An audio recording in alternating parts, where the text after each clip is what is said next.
What's going on, Rebels? It's your boy here, D-Force, and we're here at the Rebels Fitness Podcast, episode 8, and we have owner of the Grit OCR, Malorie Alletto. Hi, guys. It's great. And you guys have an event coming up? Yeah, we do, right on April 29th. It's in a few weeks. Right, at East Walker Ranch, located in Santa Clarita, right off of Placerita. That's great. And when I first heard about the Grit OCR, what does OCR stand for? It stands for Obstacle Course Race. Right on. Well, we have a video to show everyone what's to come in this awesome event. We'll be right back.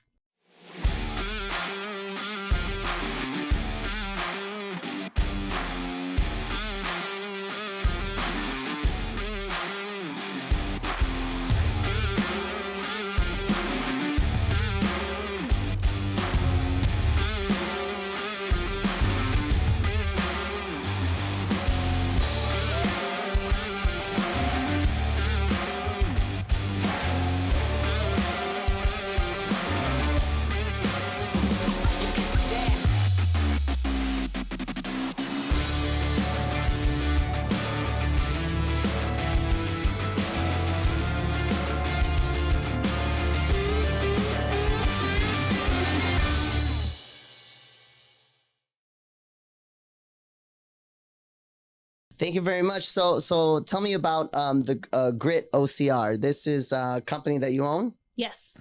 That's great. Myself, my husband, and two business partners. Two business partners. Cool. Mm-hmm. So these business partners, who are these business partners of yours? What are they about? So it's another couple, Jenny and Terry. They own New Global Adventures, which is a way bigger race company. They have races all over the place, a ton within the Santa Clarita Valley. And we had the idea for Grit, but not the infrastructure to host a race. I mean, there's so many moving parts that we didn't even realize until we were in it. They brought all of that, their expertise, and it was just kind of like a beautiful match. That's great. What got you into doing races? Was it were you doing races as for fun, or was it sort of a challenge or something you kind of fell into, or somebody bringing you into it? We kind of fell into it. Antonio went to a Juice It Up like years ago when we had first gotten into fitness, which was like 12 years ago at this point. Saw a flyer for a Tough Mudder, and next thing we knew, we had a bunch of friends and we were at a Tough Mudder. We realized really quickly that we had no business being there and we're not in good enough shape to do it, but we did it, and it kind of lit a fire under us. And from there, we've done all sorts of different events and races. That's really great. So what things of a Tough Mudder that kind of got you guys into it, that made you decide that, oh, this is something that we want to do ourselves? I don't know if any of it came from that original Tough Mudder, except for just I don't know, there's something weird about suffering, right? Like you go out there and you choose that as your activity on the weekend. Right, yeah. And it somehow makes all the stuff you deal with throughout the week matter like a little bit less. Like suddenly now challenges look a lot easier because whatever you did that weekend was way harder than we had to deal with during the week. And it makes things like more relative that way.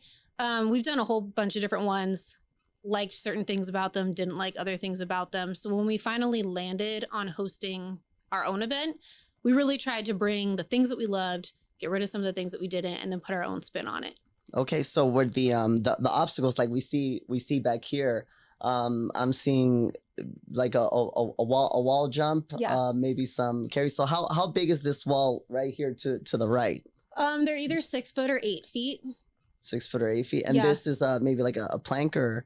It's a hurdle. We call it over it. Over it? Yeah. Okay, right. So any means necessary. Because we're getting over it, right? You get over it. We're getting over it. Okay. Right here we have wrist roller. So they were actually rolling a kettlebell. Some of our like custom kettlebells that we have. It's really cool. It just kind of blows out your forearms and then, makes the next obstacle that much harder, which that year happened to be a rope climb. I'm just thinking about it.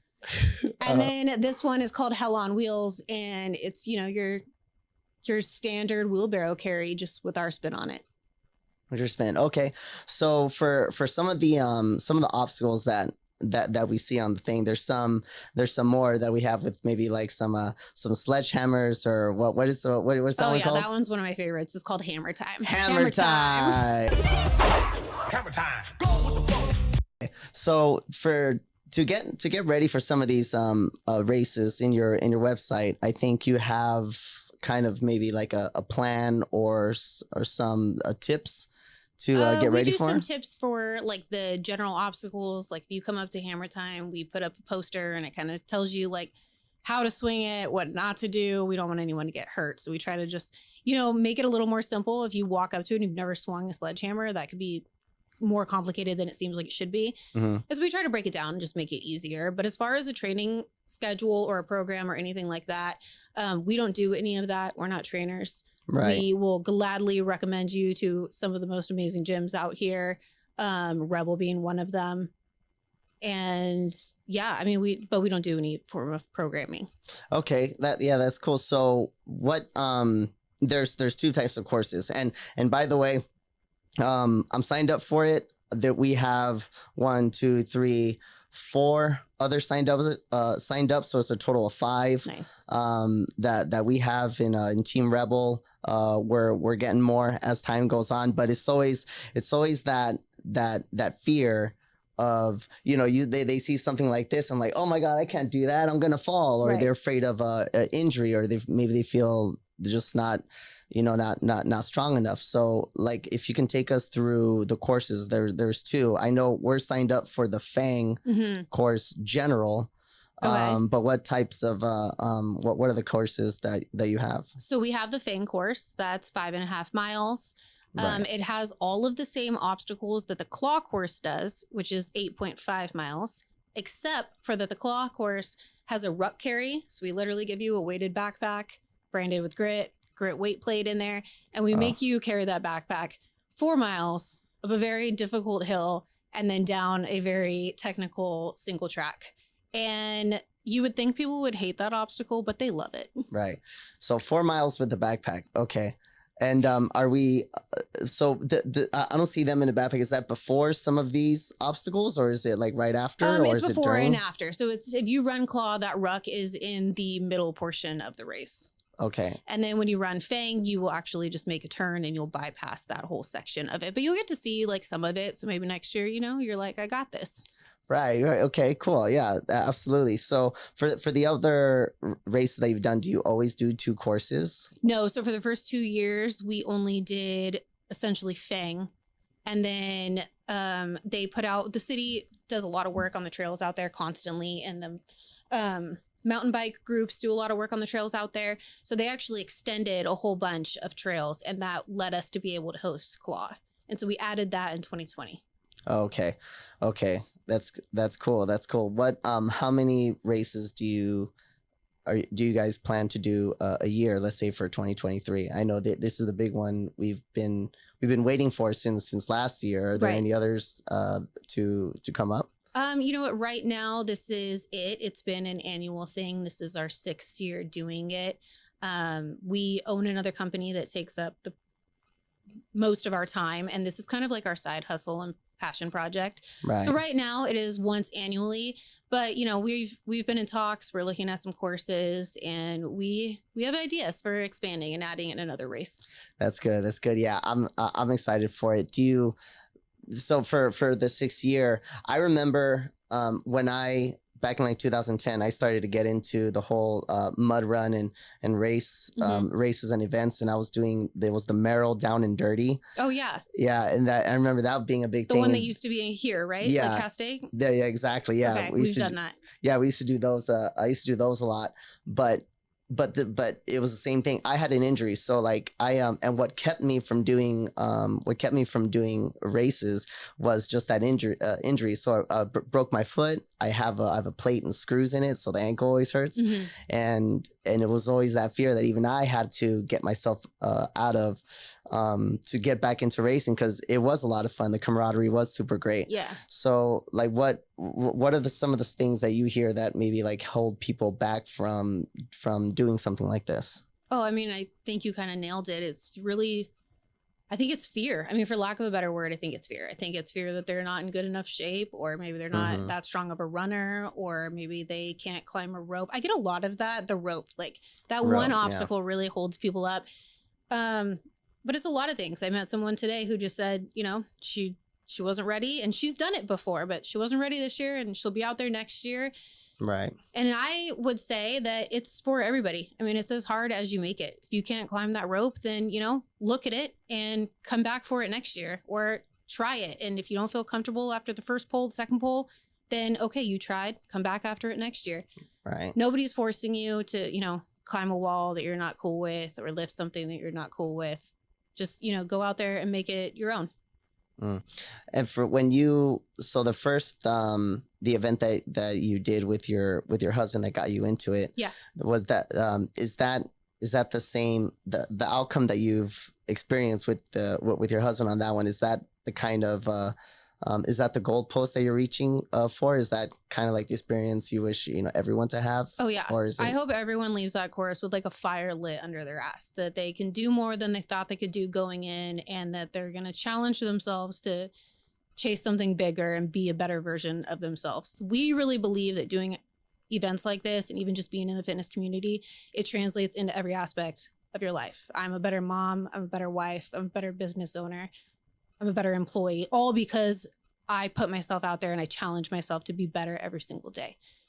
My husband wholeheartedly believes that too. And I really hope that people get that when they're out on their course. And I believe that they do, because we hear the feedback. And, I don't think it's changing people's lives. I'm not going to say like we're like harboring any miracles or anything like that. But I think we're making an impact. And I think that people are better for challenging themselves. And if we're able to give them that platform, then we'll keep hosting it. You guys keep showing up. Right. Oh yeah. I mean, we're definitely excited for it. It was so for the gym, we just finished our fitness challenge. Right. And like, it's always, we have to give our members, something, else to strive for, something else. So this just kind of falls. The date is great, April 29th, sun should be out. We shouldn't be really having so much rain, I'm assuming. Too, fingers crossed. Yeah, right. Is that like a worry?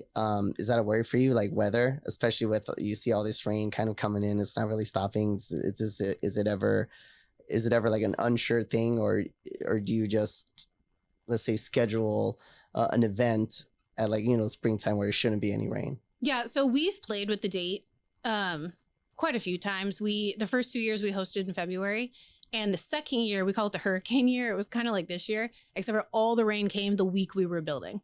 Oh. And it was traumatic. Like, we had to carry obstacles up hills that the trucks couldn't drive up because it was so muddy. And like, we didn't have a choice, because all these people were signed up. They were all coming. All the money had been like, paid on their end. And we had already paid the city for our permits. And it was just like, what are we going to do? We can't let all these people down. So we threw that stuff on our backs and we just went for it. Wow. I mean, if that's not grit, like, I don't know. Wow. You know what? Those are things that you don't really think about, because I've seen them. I've seen the, I'm sorry, what are they called? Build crew, or? Yeah, we call it build crew and build week. Build crew, build week. And so, okay, so take us for that, because you see these cool obstacles that are done really well. That yes they are safe. There's not, I haven't seen anything but breaking any of the ones that I've experienced with. But so what's the process of a build week? Is it 7 days, 5 days, and how does that? It's a full week. We my husband builds all of these obstacles, and he has made them so they're modular. So they're right now all broken down, or they're in shipping containers and they're stored at a facility. And then we have a trucker pick them up, schlep them out there. And then starting the Saturday before, we take them all out and we build them all on site. Build them all on site. Do you have to transport them to their location and build them there? Or is it? Yeah. We take them all to East Walker, and then with various different trucks, we transport all the pieces where they need to go, and we build the obstacle right there. Wow. And so if it takes you a full week, let's say from like the Saturday or Friday, how fast is the breakdown? The breakdown's significantly faster, because when you're building the obstacle, obviously you're looking at it from every single angle. You're hitting it from every angle. You're testing it, pulling it tight, making sure it's secure, measuring everything. Like, you're just doing the most, right, to make sure that it's absolutely as safe as we can possibly make it. We take great care in that. We test them all week long. We do as much as we can to prep and make everything safe. We've never had an issue, thank God. I don't anticipate there ever being an issue. Right. Other than that, like when we take it down, I mean, you pulling bolts out of rigs and like just packing it up. And then we have a huge influx of volunteers that show up on build week and breakdown week, and they help so much. Right, and that's right. The volunteers, and so are they also doing the? Do they get a free? Ticket for the next race, or Yeah. do they get to run it like after, or so it's kind of like you do the volunteer work and then you get the free entries. So if you volunteer on build week, then we have a lot of them participate on race day.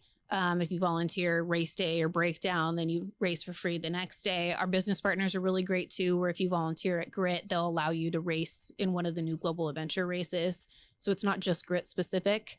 It's been really great. They always show up so big, and they're the bread and butter to make this whole thing work. Oh yeah, I bet. Yeah, and okay, so I'm sure you have maybe like some medical staff available. Have you had any I don't want to say accidents, but are there any, like, let's say high risk or that kind of are coming in that you're prepared for? Let's say you're getting a few people with like heart problems, or with let's say diabetes. You guys have like a program or something, a set for? Yeah, we have medical personnel on site every single race. This year it'll be AMR. They'll be there. Okay. The year 2021, it was really, really hot. It was over 100 degrees and people were racing. And, a lot of part of that trail is out there and you don't get much shade. So when it's hot, it's hot. Mm-hmm. And that one really throws for a loop. That was the first time that we ever had to really rely on the medical staff. Usually we're really lucky where there's, maybe some scrapes or someone got a blister, but nothing serious. We've been incredibly fortunate. Right. Yeah. Well, that's that kind of. What would you say some of the preparation falls on? Let's say some of the gyms that these members or people signed up that come from, like, to train them into, let's say, how to grip a wall, or you're needing to take water, stay hydrated. Do you think that's like responsibility for like the gyms or the individual, or? I think it kind of falls on all of us. I feel like when you're signing up for a race like that, you should, that you need to be hydrated the day before. We have aid stations that are fully stocked. Like, I'm talking chips, candy, fuel, everything you could possibly think of. My business partners are from the ultra marathon world, so they do aid stations. Right. There is nothing that you could possibly need at an aid station that we do not have on site. Right. So yeah, I think it falls on the participant to utilize that's given to you, for sure. Take some responsibility for yourself. Trainers, I know they do the best to prepare you. But the thing about this race is that, you're not, like, we don't tell you everything that's out there all the time. The idea is to push you and throw something at you that you haven't seen before and see how you handle it. And like falling off a wall or landing wrong, accidents happen. Yeah, I've had I've seen some interesting things, and I know that's what I tell. But I see interesting things, like, let's say someone is running to a wall. Let's say they're just going to, too gung-ho. They're not really jumping, extending their arms too far enough, or they hesitate, which is, something that I do, hesitate to go. I do those two little, those two little stomps before I jump up. But for are you, unlike the competitive, I know you were saying the competitive, they have to complete each. Yeah, they have a mandatory completion for the obstacles. If they can't do it, let's say if they're struggling, having a good time, let's say the rope, the infamous rope, they have to complete that rope, or if they can't do it, is there something else, or you got to get up there? If you're running competitive and you're like on track to win one of the prizes, then you have to compete it. But, if you're running competitive and you're not on track to win, you just don't have it that day, then skip that obstacle and have a great rest of your race. Is there any racer that kind of stands out in your experience? You say you've done it 6 years. Is there anyone that stands out like, oh man, this guy jumped over a freaking 6-foot wall, or what was that like? We have some elite racers, and every single year just blow my mind. They're unbelievable. They're like superhuman. They're so fast and so strong. Yeah. And it's incredible. I mean, they'll leave and go out there and run an 8-mile course, and they'll be back before you know it. And you're like, was it even long enough to hit 8 miles? Yeah, like yeah. on trails like that and obstacles? Like how? But they're incredible. And they're honestly some of my favorite because they're the first ones that come off of the course. Mm-hmm. So you look at them and you're just like, how was it? You know, and they usually have Right. this huge smile on their face, and, you know, they love it. And if it, like, they tell us exactly what they think. Like, hey, that obstacle paired with that obstacle, that was a doozy. Like, and it's so much fun. It's so much fun, but they're incredible athletes.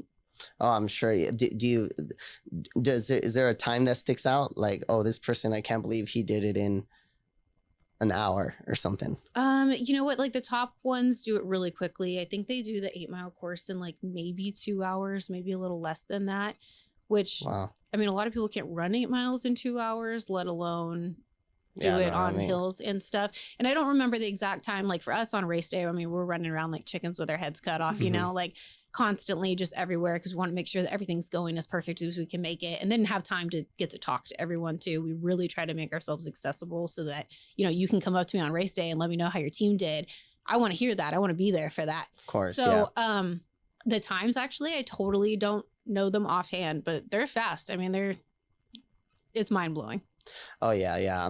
I'm sure. For the amount of, because there's the general and the competitive. Do you see more in the going in for the general, like for the general admissions? Do you see a lot of people that are starting it for the first time, or people that have kind of gotten into the groove of doing these races? Both. Most people that sign up are doing it general. We get a small group of elite. For the growth of these races, is there like a percentage of growth that you've seen, maybe from, I'm just going to call them average Joes, or people starting it for the first time, versus people that are a little more athletic that have been doing certain events like this? Yeah. So when you guys sign up, you had a button whether you hit if you were legacy or not. So if you've ran it before, you're part of the legacy. If you're not, you're a first timer. We actually get all that data in real time when you register. So we see it, and we get a significant amount of returners. People really have like rallied behind us and support us and love us, and they come year after year, and that's been incredible. But we get a lot of first timers, and that's really cool, because then you're appealing to a new audience too, and then they go tell friends and they try it for the first time. So we get a lot of first timers. Right. That's great. For youth, for categories of let's say youth, do you have a youth course? We do not. We did the first 2 years, but based off our venue, we had like a really, really small kids course, and we just didn't feel like we were giving out a product that we were really confident in for the kids course. So we chose to pause that until we could do it the way that we felt did it justice. Right. Okay. For the number of people, when we're talking about growth, is there a certain average of members that have grown? Let's say in the first year, we've had 300 as an example. And in the second year, we've grown. Is there a certain number that you guys trying to get to, or is it just the opportunity that makes you do more races or add obstacles to those races? I mean, the opportunity obviously is a huge part of it. Like I said, this is a passion project, and we are lucky every single day to get to do something that like sets our soul on fire. Right. And, you know, we'll do it as long as we can do it. We've been completely blessed and honored that it's taken us this far. We had no idea when we started. As far as numbers though, obviously we want to grow.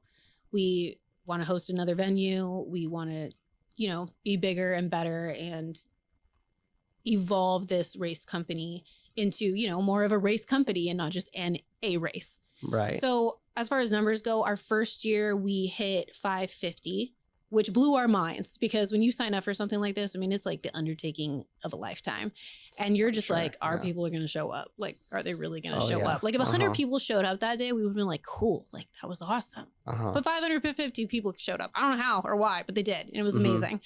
And then the next year we hit, I think 800. And then the year after that, we were at like 1,200. Wow. That was 2020. We were really fortunate. We hosted it in February. I was actually 38 weeks pregnant with my youngest son. Wow. So that was a Okay. massive undertaking. So we hosted it. A week later, we had our baby. And then like 2 weeks after that, the world shut down for COVID. Right. Okay. So Wow. 2020 was weird. After that, the numbers were hard. I'm sure you see this in the gym community too. Oh yeah. COVID, it kind of just paused everything. And so it's been a slow build back. So, 2021 was kind of back to that first year, and 2022 was a little bit better, and 2023 is going to be a little bit better than that. And it stinks because we were on track to do so much better. And I like know. we Yeah. would be so much farther along had that not happened. But, like there's some reason out there, and for some Right. reason it worked out the way that it did, and we're growing, and that's all we can be grateful for. So has the lockdown, this I don't want to call it a reset, but this this hiccup, because we see it too in the gym. Mhm. We've seen it, and that it is a little frustrating because you're on this whole momentum, and the whole thing about putting masks is just there's certain things that happen outside of our control that just really slows the momentum of like a lot of people. Does this slow momentum, or the slow climb back up? I don't want to call it slow, but the progression after the lockdowns, does that affect the obstacles that you're putting in to the to the course? No, Or is it we've grown every year as far as obstacles go. We've come out with something new every year. We upgraded all of our obstacles, and all of our rigs used to be made out of wood. And Mhm. then as we grew, we got a whole bunch of rigs, and we now make them out of rigs. We really try to throw back as much as we can into this race company and keep it moving forward. We're not trying to get rich off of this. We're not going to get rich. Right. It doesn't pay the bills. We're solely just trying to like keep the dream alive. Passion project. Well, that's very good. That's a very good way to put it down. So in training for these for these obstacles, what would you recommend for some of these things? Like you were saying, this grip. Well, I'm sorry. What did you call it? It's a wrist roller. Wrist roller. Yeah. So you're rolling up a weight or a cinder block. It was or a kettlebell this time. A Mhm. kettlebell. Okay.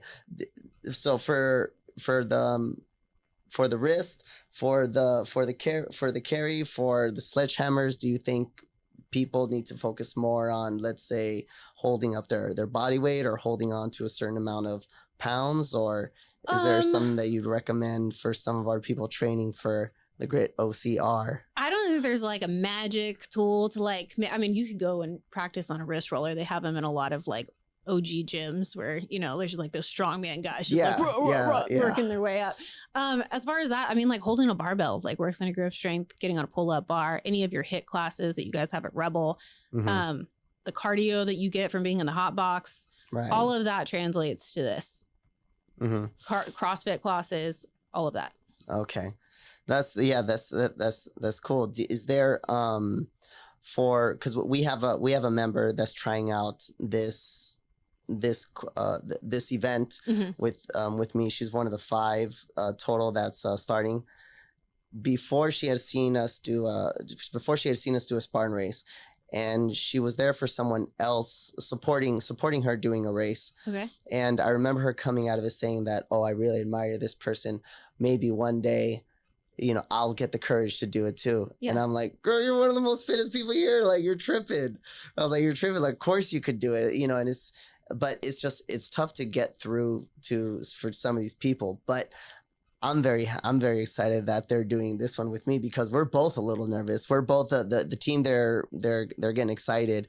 And have you seen that with let's say certain postings and stuff? Just a little bit more energy, kind of building up to this event. Oh yeah. So I think we're like 5 weeks out now, 4 weeks Yeah. out. And as we get closer, the momentum just kind of takes off, and people start posting Oh my God, it. I feel like it's and tomorrow. like they're posting their shirts from last year, their medals from previous years, or their favorite Yeah. photo of them on an obstacle.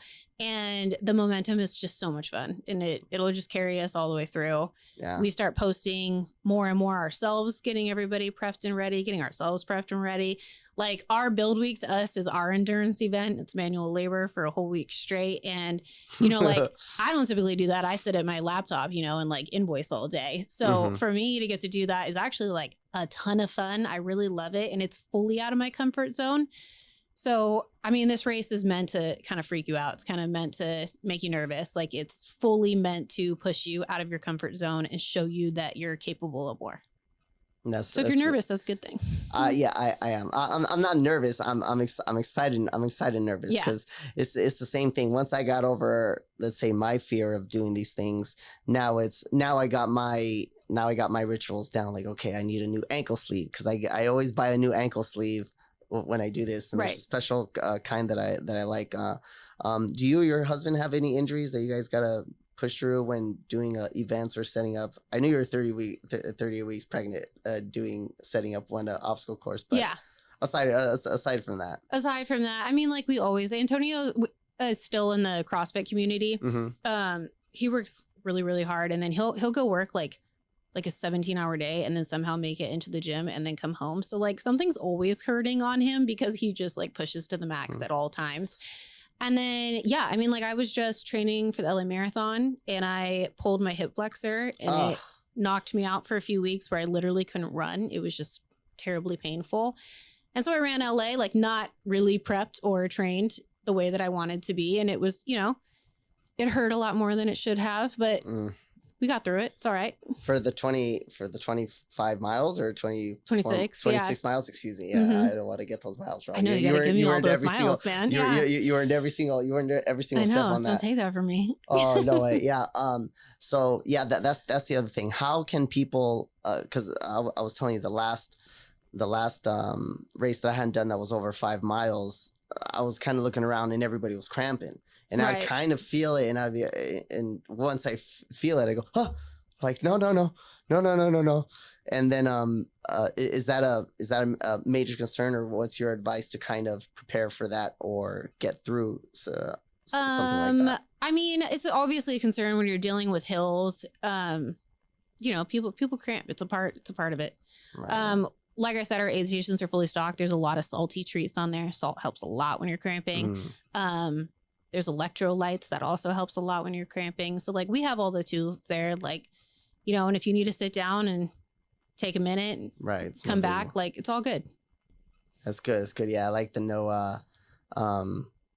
the freedom of it to be yourself and kind of enjoy this, these courses. Cause that's one thing that I do love about, these things. And it's kind of one of the things that I'm looking forward to is just, there's such a camaraderie of everyone around. Everyone's kind of looking out for their well-being, and even telling some of these people that I know are on the fence that want to do something like this, they're just worried about, the what ifs. What if this? What if that? It's just you're pretty secure because everyone kind of is kind of looking out for and they everyone all else. Help you too. It's like, it's the coolest sport because you could be up at a wall and you're jumping and you can't make it up over that wall. And all of a sudden someone will come and just lift you right up and over it.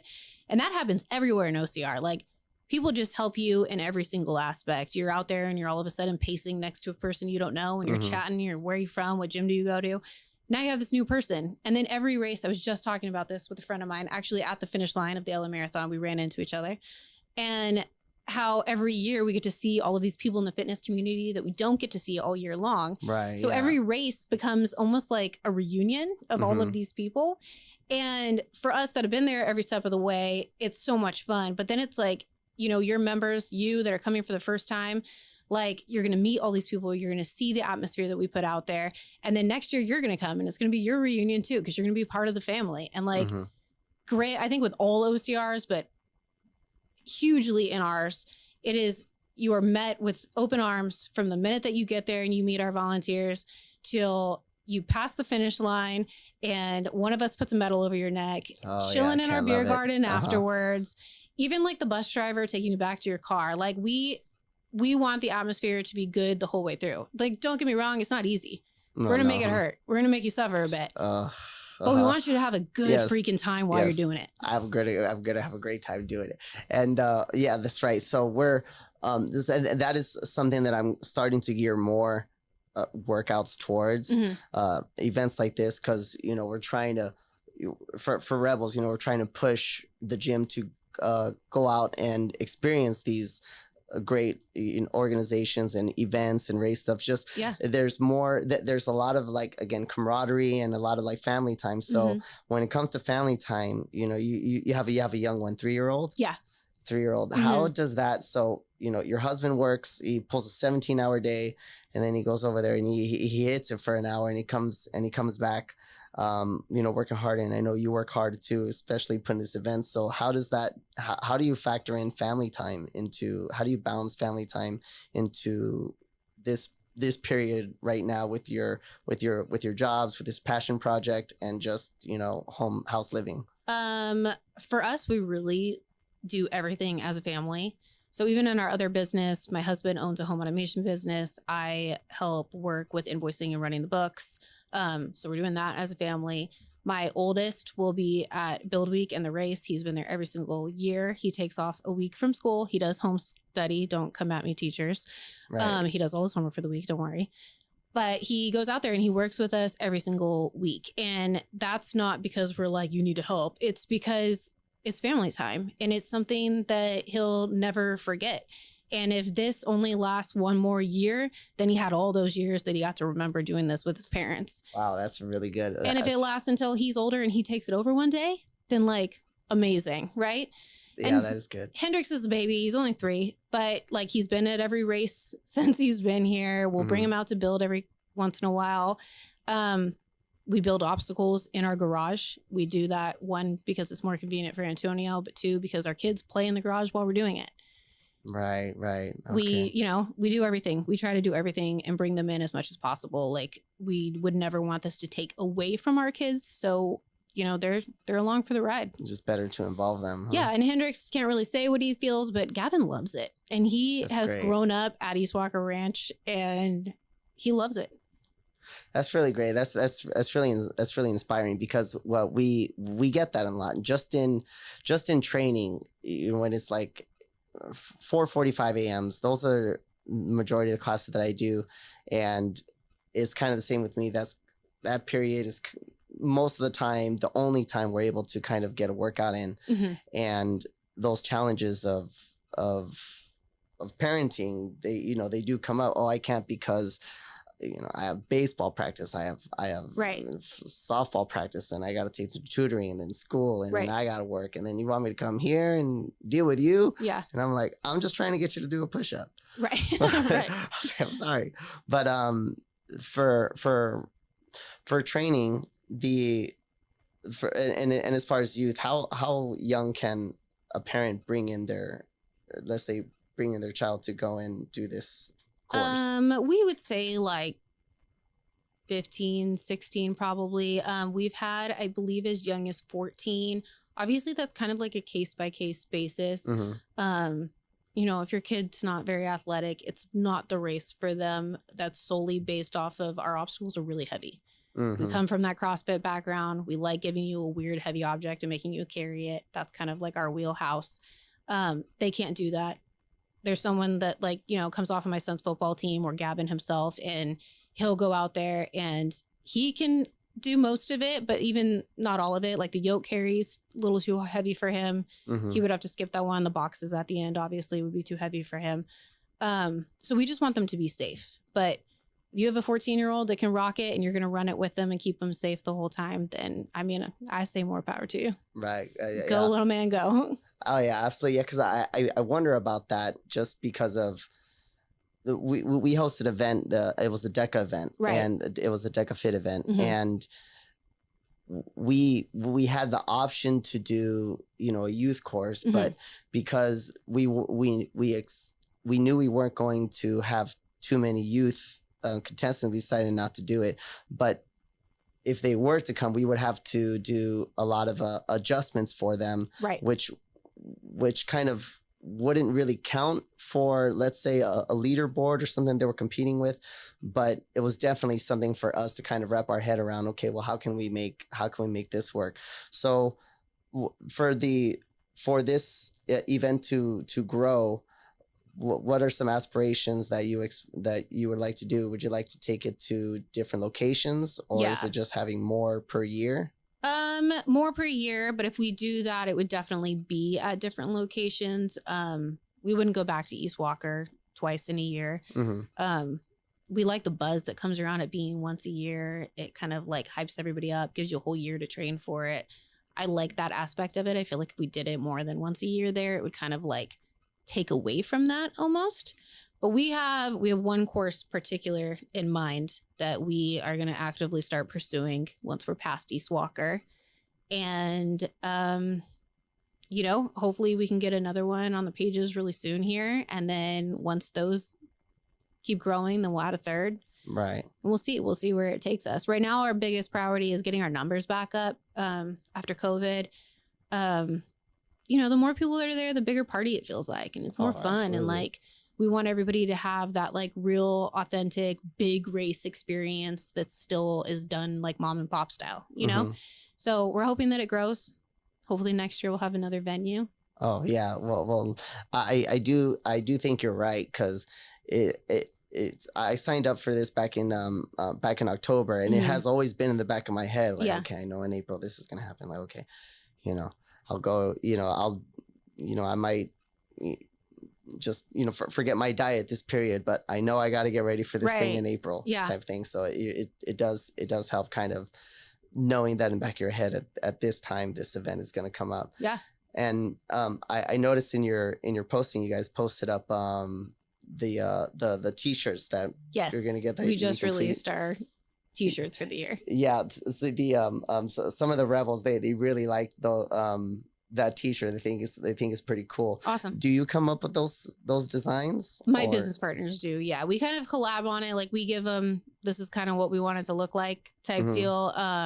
Antonio really wanted it to look like you know what Rogue Fitness is, CrossFit brand. Oh yeah. We both own a ton of Rogue Fitness stuff, and we kind of wanted it to have like that vibe to it, which I feel like we did pretty well. Yeah. But then on the back, you have our big wolf, because I mean, it wouldn't be us without the wolf. Yeah, the fang, claw. Yeah, exactly. I know. Yeah, I like it. We're excited. We're excited to get those. And for the future, or aspiring people that also have done a race and have this sort of passion for it, if they wanted to get into, let's say, doing events themselves, what would your be advice for them to, let's say, how to start an event? Oh man, I would just say, just sign up. I think the hardest part of any event is getting to that start line.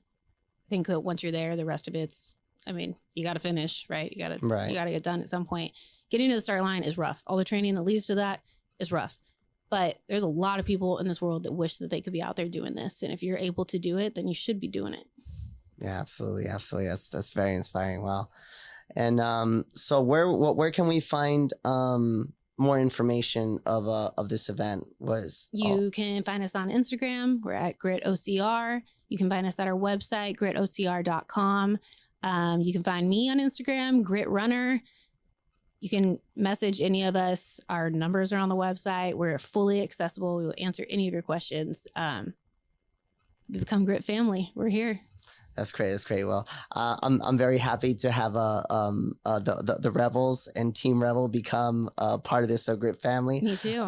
April 29th, we're doing the Fang course, and 5.5 miles. Yep. We're excited. I'm excited for it. I want to thank you very much for your time and coming up here and explaining this great event that we're looking forward to doing. Thank you so much for having us. Thank you so much for coming to the race and bringing your people with you. We're excited to have your wolf pack. Awesome. Great job.